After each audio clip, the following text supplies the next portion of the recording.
Hello बच्चों, good morning. आज class में आपका स्वागत है। जो मेरे यूट्यूब वीडियो में आपको हिंदी व्याकरण के मूल व्यंजनों की महत्वपूर्ण जानकारी मिलेगी। तो आइए इस मूल व्यंजन के महत्वपूर्ण टॉपिक को आज हम पढ़ेंगे। तो शुरू करते हैं आज का मूल टॉपिक, मूल व्यंजन। मूल व्यंजन की विस्तार से जानकारी आज हम करेंगे।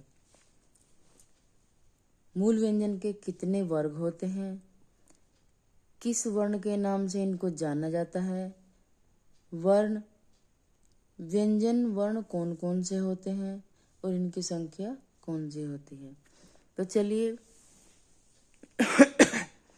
वर्ग हमारे 5 होते हैं, कै वर्ग, च वर्ग, ट वर्ग, त वर्ग, प वर्ग। तो पहले हम इनको ही समझते हैं, जैसे कै वर्ग, च वर्ग, ट वर्ग, त वर्ग और प वर्ग। अब इनका ये वर्ण कहाँ से उच्चारण होते हैं, कैसे बोले जाते हैं, इनकी आवाज़ कहाँ से निकलती है। तो ये हमारा वर्ण नाम हो गया कंठ्य। कै वर्ग को कंठ्य कंठ से बोला जाता है, जिनको कंठ्य वर्ण भी कहते हैं। च वर्ग को तालव्य वर्ण कहा जाता है, जो तालु से बोले जाते हैं। ट वर्ग को जीभ के अग्रभाग से पीछे और तालु से आगे जीभ के बीच से बोला जाता है। ट वर्ग को मूर्धन्य वर्ण कहते हैं, त वर्ग को दंत्य वर्ण कहते हैं और प वर्ग को ओष्ठ्य वर्ण कहते हैं। व्यंजन वर्ण ये कौन कौन से होते हैं, जो क वर्ग की श्रेणी में आते हैं। क, ख, ग, घ, अण। इनकी संख्या 5 होती है।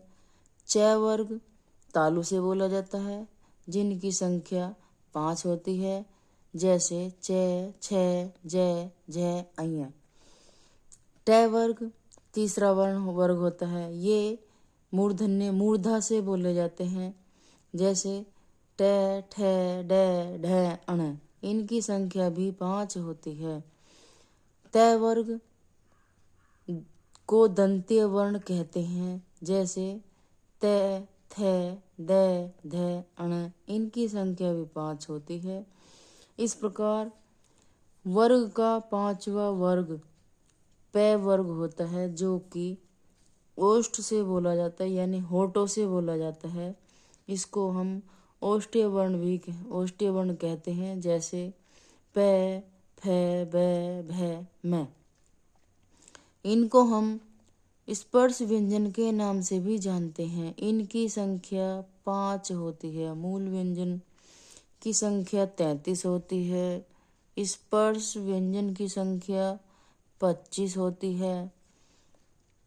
इनसे अलग और वर्ण भी व्यंजन में जोड़कर पूरे होते हैं। इस प्रकार ये 33 वर्ण होते हैं, 33 मूल व्यंजन होते हैं। जैसे मूल स्पर्श व्यंजन से अलग ये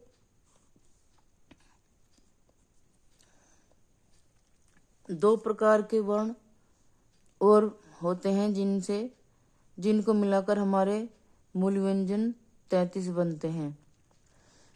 तो इनको हम क्या कहते हैं, ये हमारे अंतस्थ व्यंजन के अंतर्गत आ जाते हैं, अंतस्थ वर्ण के अंतर्गत आ जाते हैं। य, व, र, ल, जो कि हमारे संख्या 4 के अंतर्गत आते हैं। अंतस्थ वर्ण कौन से होते हैं, ये इस प्रकार होते हैं, जैसे य, र, ल, व। इनकी संख्या 4 होती है। ये इनको अंतस्थ वर्ण कहते हैं, अंतस्थ वर्ण कहते हैं। य, र, व, ल। इनकी संख्या 4 होती है। दूसरा नंबर हमारा ऊष्म। इनके ये वर्ण भी 4 होते हैं। ऊष्म में कौन से वर्ण होते हैं, श, पेट पटा श, है। ये व्यंजन जिसमें ज्यादा ऊष्मा लगती हो, तो उनको हम ऊष्म व्यंजन कहते हैं, जैसे श, पेटपटाशय, स, है, इनकी संख्या भी 4 होती है। इस प्रकार ये और ये बराबर 8, तो इनको 25 में ऐड कर देंगे तो ये हमारे मूल व्यंजन 33 हो जाएंगे। इस प्रकार हमारे मूल व्यंजनों की संख्या 33 बताई गई है। इसके पश्चात कुछ वर्ण और भी मूल व्यंजनों को मिलाकर इनकी संख्या 39 होती है। जैसे व्यंजन में ध्वनियाँ जिनका उच्चारण करते समय मुख से बाहर, ये वे ध्वनियाँ हैं व्यंजन के लिए जिनका उच्चारण करते समय बाहर निकलने वाली हवा को मुख अंगों की बाधा का सामना करना पड़ता हो, अर्थात मुख अंग परस्पर स्पर्श करते हैं, अर्थात मुख के जो अंग हैं वे आपस में परस्पर स्पर्श करते हैं, तो उन्हें हम व्यंजन कहते हैं। व्यंजन स्वरों की सहायता से उच्चारित होते हैं, अर्थात बिना स्वरों की सहायता के इनका उच्चारण होना असंभव माना जाता है।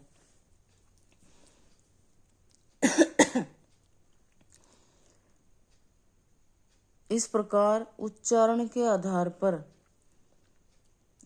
कंठीय व्यंजन के साथ साथ अन्य वर्ण भी जोड़े जाते हैं। जैसे कंठीय वर्ण के अंतर्गत कंठे से हम कौन कौन से वर्ण और भी बोल सकते हैं।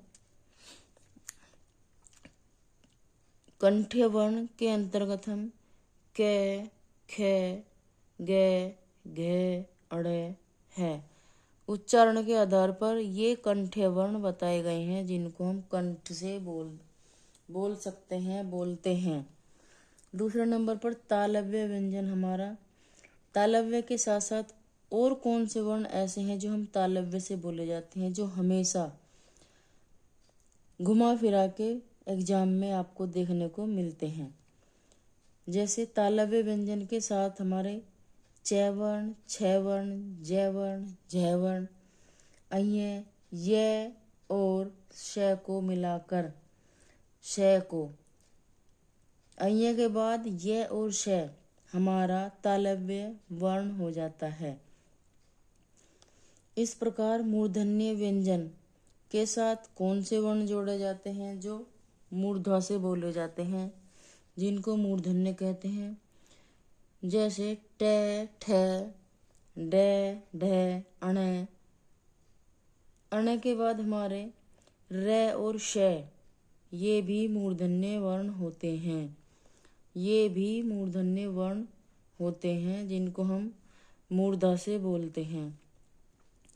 जो वर्ण हमारे मूर्धा से बोले जाते हैं ट, ठ, ड, ढ, अण, र और पेटपटाशय, ये वर्ण भी मूर्धा से बोले जाते हैं।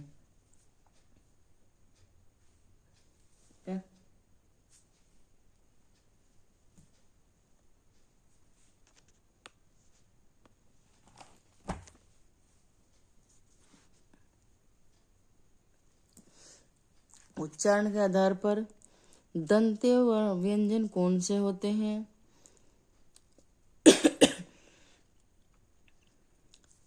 दंत्य व्यंजन वे होते हैं जैसे त, थ, द, ध, न। इनके बाद ल भी दंत्य व्यंजन होता है।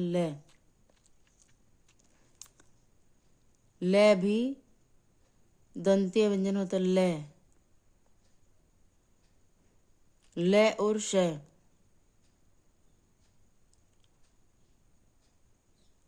न, त, थ, द, ध, न। न और ल, श को ध्यानपूर्वक समझेंगे। न, ल, श ये संस्कृत भाषा में वत्सर्व व्यंजन थे। न, ल, से ये वर्ण हमारे संस्कृत की भाषा में इनको हम वत्सरीय व्यंजन कहते थे। ये हिंदी भाषा में आकर दंत्य वर्ण हो गए।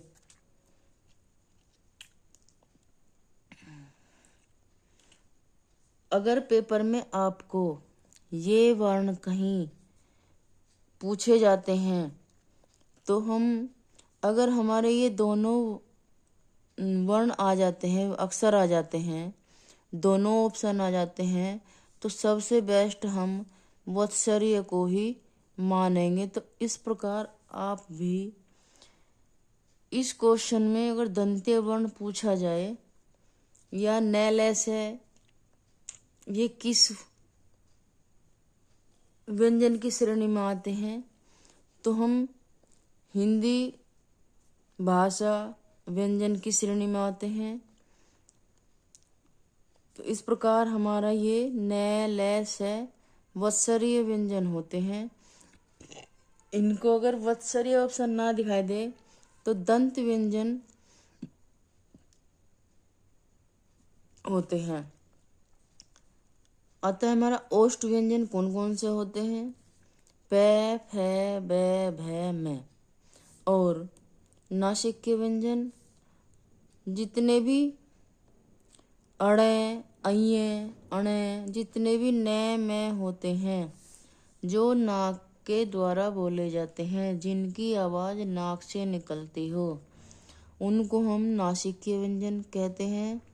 जैसे अड़े, अये, अणे, न, में, तो इनको हम नासिकीय व्यंजन कहते हैं। और ये नासिकीय व्यंजन 5 होते हैं। दंतोष्ठीय व्यंजन हमारे केवल एक ही बैठता है, व। जब हमारे दांतों से दांत लगते हैं तो हम उनको दंतोष्ठीय व्यंजन कहते हैं।